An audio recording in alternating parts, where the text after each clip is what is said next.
Unfiltered. I'm not sold. I'm sorry. Unapologetic. I'm not trying to talk about him. Unlike anyone else. But knowing y'all will probably make me. This is the Stephen A. Smith Show.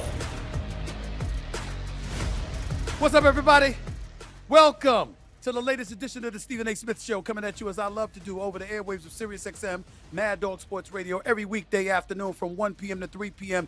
Eastern Standard Time. Re-airing, of course, from 6 to 8 p.m. Eastern Standard Time, leading into Mad Dog, and then coming immediately out on after Mad Dog every weekday over the airwaves of SiriusXM, Mad Dog Sports Radio. The number to call up, as always, is 888 Mad Dog 6. That's 888 Mad Dog 6, 888-623-3646. That's 888-623-3646. Plus, if you want to send me a voicemail message and you want that played over the airways, you can always go to SiriusXM.com/GetSirius. That's SiriusXM.com/GetSirius. It is a very, very special day here on the Stephen A. Smith Show.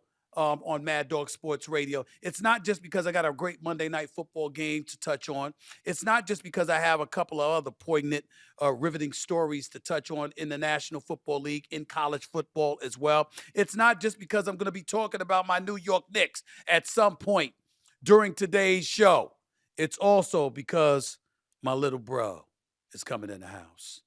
He is the answer, the man affectionately known throughout his illustrious career as the answer. The one and only Allen Iverson is scheduled to be in the house. Can't wait to holler at my boy. I haven't seen him in a while, but I got a lot of love for that brother. Those of you who know me, you know how much I love for this man, and I can't wait to see my brother sooner. In just a few minutes or so. So stick around listening to the Stephen A. Smith Show, SiriusXM, Mad Dog Sports Radio. We got a few things to get into today. Number one, is it time for us to recognize the Jacksonville Jaguars as a legitimate threat in the AFC, courtesy of their 31-28 victory over the Kansas City Chiefs last night in Jacksonville, Florida? Is it time for us to look at them a little bit differently, or is it a fluke? They're 4-1 in the season. Yes, we did see Trevor Lawrence answer the call, down 28-24, with under 2 minutes left in the final minute. He falls down. He gets back. He tries to get back up, falls down a second time, gets back up. And when there's no one to throw the football to, he scampers into the end zone on a run for the game-winning touchdown for the Jacksonville Jaguars, lifting them to a 31-28 victory, okay? The go-ahead touchdown.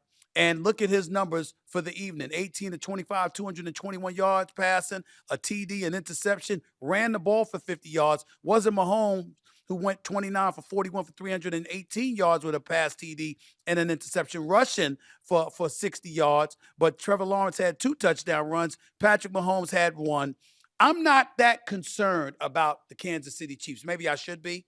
A lot of people are looking at them and some of the errors that they have made. They don't seem to be themselves. I get that. I still think they're a bit punch drunk from the ass kicking that they took in the Super Bowl personally. That's just my personal opinion. But I can't ignore the fact that, also something worth paying attention to is the fact that they don't have all their horses.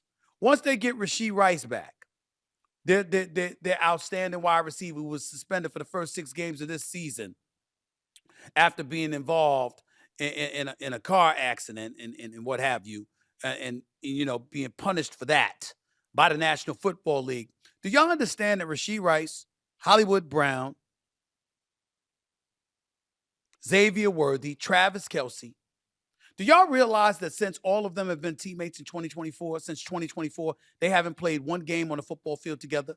Do you realize that last year during the regular season, through the playoffs, in the Super Bowl, and for the first 5 games of this season, that Patrick Mahomes has not had all of his weapons available to him? We all know how great Patrick Mahomes is.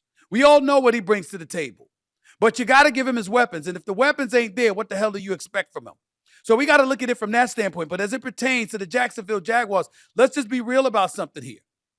As we look at Kansas City's schedule and we see their loss to the Los Angeles Rams to open the season, their loss to the Philadelphia Eagles before beating the Giants and ultimately ramrodding the Baltimore Ravens, who are a shell of themselves. They now see themselves at 2-3, a game under 500, which is the worst record they've had after 5 games leading into a season in quite a while. We get all of that, but I'm just not worried because I think that once they get all of their horses, on the football field together, we're going to see Patrick Mahomes and Andy Reid do some special things. The question mark in all of this is the Jacksonville Jaguars. Because when you look at them, who the hell had any expectations for them? You got a first-year coach in Liam Cohen, okay? Let's keep in mind, this is the former guy, offensive coordinator in L.A., with Sean McVay. This is the guy that helped resurrect Baker Mayfield's career in Tampa before ultimately coming to Jacksonville as the head coach. And in his first year on the job, look at what he's doing. They're 4-1 on the season, tied with the Indianapolis Colts for first place. 2 games ahead of the Houston Texans. Who the hell saw that coming? Nobody saw that coming. But that's what we're seeing from them right now. Trevor Lawrence's NFL rank since his 2021 rookie season among 19 quarterbacks with at least 50 starts. This was him.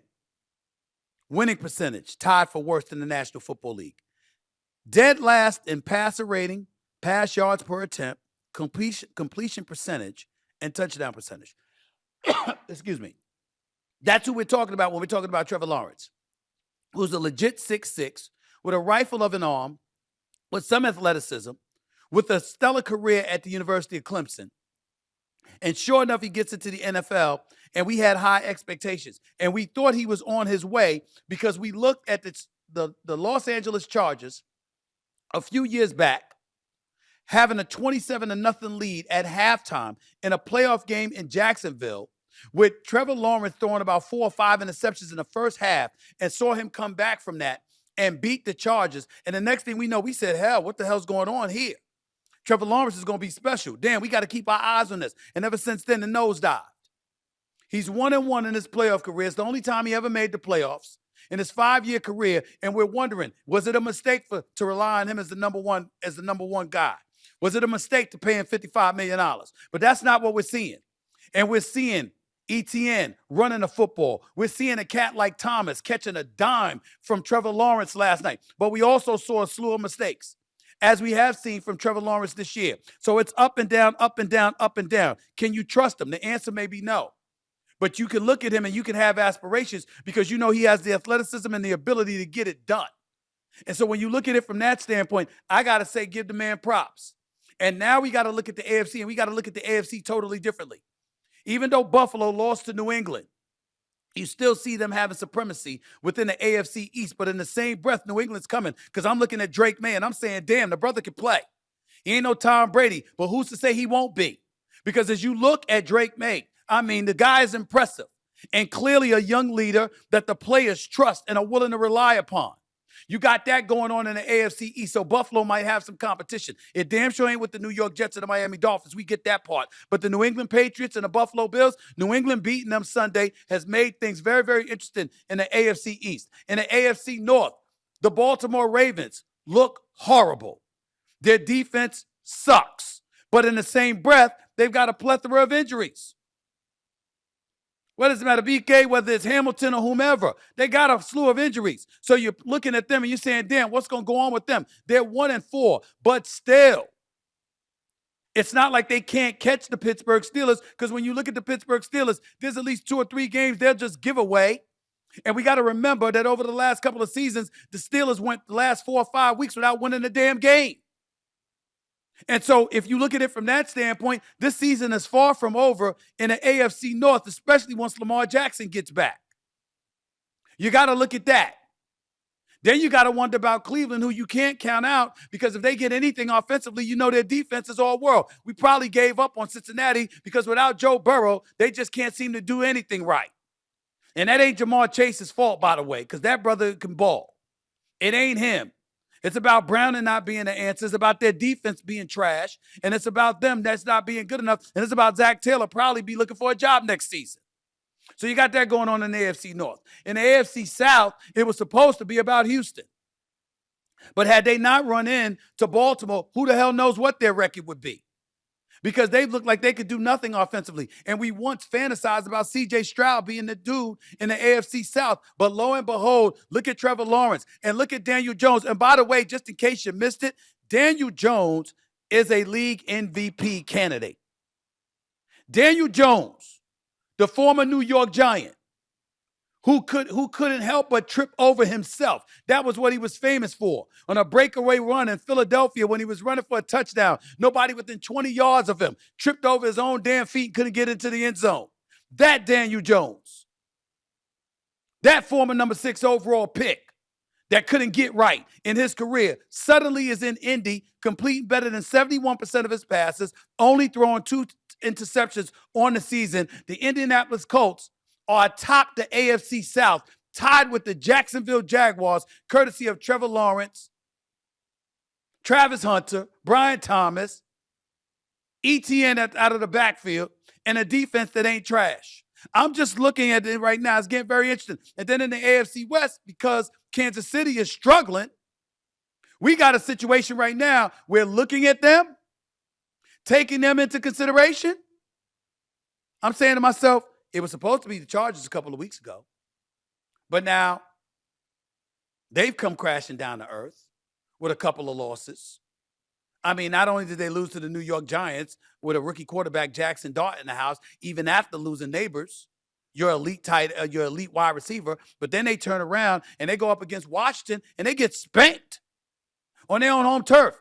So you can't look at them now, but you got to look at the Denver Broncos. Because how much longer are we going to ignore Bo Nix and what he brings to the table for Sean Payton? How much longer are we going to ignore the fact that Sean Payton is one of the better coaches in the National Football League? How much longer are we going to ignore the fact that the Denver Broncos are no joke? Defensively, they come to play and they come to make some noise. I'm looking at all of this and I'm saying to myself, yo, this is not something that we can ignore. I'm looking at all of that and I'm saying to myself, it's getting very interesting. It's getting very interesting. 888 Mad Dog 6 is the number. Call us 888-623-3646. Breaking news, ladies and gentlemen.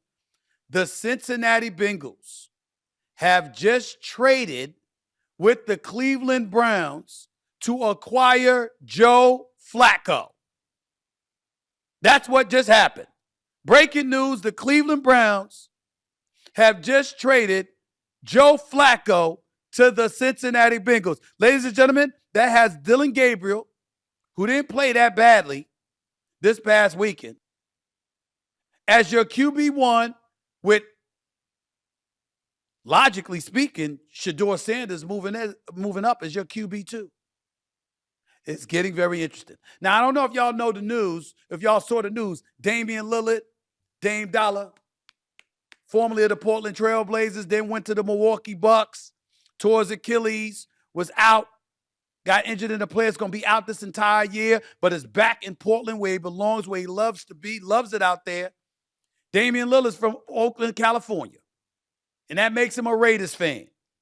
And he was imploring the Raiders to trade for Shedeur Sanders. I got to admit, after watching Geno Smith, I don't blame him one bit. The man's got 9 interceptions on the year. The Las Vegas Raiders look horrible. Horrible. Pete Carroll, the oldest coach in the National Football League at age 74, he hasn't turned them around. Tom Brady, a minority owner in the team, wearing headphones in the booth, he hasn't turned them around. They look bad. And I can't blame Damian Lillard for suggesting that. I don't know how good Shedeur Sanders is going to be. I know I believe in the brother. I know I wouldn't mind seeing him in Las Vegas. I know I wouldn't mind seeing him in the bright lights on center stage because he got that kind of swag with him.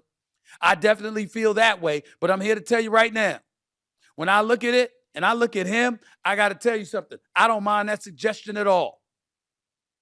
But just to reiterate, Joe Flacco for the Cleveland Browns has just been traded to the Cincinnati Bengals because obviously they've lost faith in Jake Browning, who was about to have, he looked like he was just having a meltdown on the sidelines. You know, an offensive line that couldn't protect him. He couldn't compose himself. He clearly was making mistakes. You got Jamar Chase and T. Higgins out there. You got to have a quarterback that can throw in the damn football, period. End of discussion. So I don't mind this trade at all. But how much that's going to do for the Cincinnati Bengals remain to be seen. At least they're trying something. I give them credit where credit is due.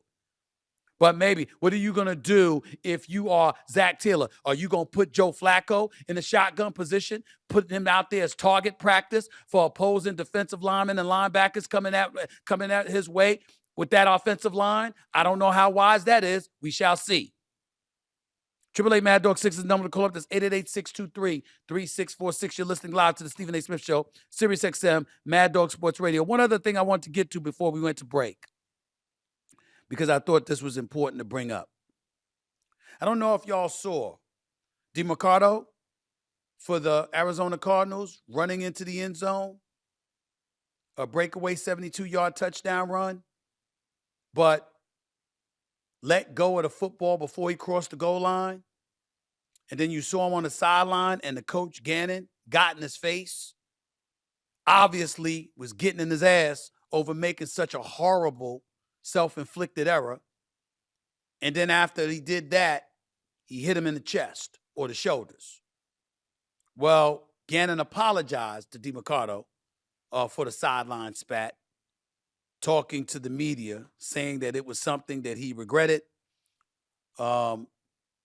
Listen to it for yourself. Here's Coach Gannon, Jonathan Gannon for the Arizona Cardinals, speaking about DeMarcado's getting in DeMarcado's face after the fumble.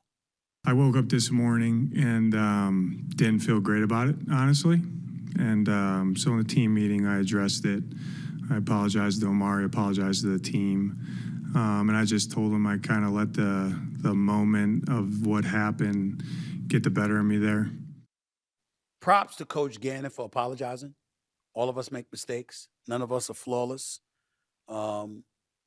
He should not have done what he's done. It's never an excuse to put your hands on someone, especially a grown man, which DeMarcado is. And if you were not the head coach, would you have done that? If you were just on the football team, would you have done that? Would you have dared put your hands on them? You did it because you were in an authoritative position. And obviously it was something you felt you could get away with. It does leave the question, are you really upset and regretful for what you did or that you got caught? What I would say is I would take Jonathan Gannon, the coach, at his word, accept the apology, and move forward. Having said that, while acknowledging that, you take him at his word, you want to make sure you don't absolve him from making such an egregious error and jumping in his ass like that. Like I believe that DeMarcado, he should have had his ass jumped on, but not physically. Don't touch him, because what if it went a different way? What if he decided to just react and retaliate from you putting your hands on him? He would have been off the team, but it would have been perfectly within his right to do something in retaliation if you felt compelled to put your hands on him. With that being said, I want to reiterate what I said on television earlier this morning about Coach Gannon or anybody else for that matter. Players ain't the only ones with pressure. Gannon's under immense pressure as well. This is his third season in Arizona. He's had a losing record and missed the playoffs the previous 2 years. 3 games they should have easily won this year. And I shouldn't say easily, but they could have easily won. And they've lost it on last-second field goals and stuff like that. He's definitely feeling the pressure. And people's jobs on the line. Their careers are on the line. Their ability to pay their mortgages are on the line. So when you have stuff like that, it's not, even though it's not a good thing and you don't condone it in any way, it's certainly understandable that emotions run high and a lack of control is displayed from time to time. It still doesn't absolve him from what he did. And I give the coach credit for apologizing to DeMarcado, to the team, and saying so publicly in front of the microphone.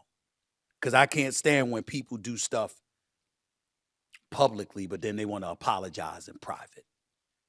If you're messed up in public, acknowledge it in public. Apologize in public.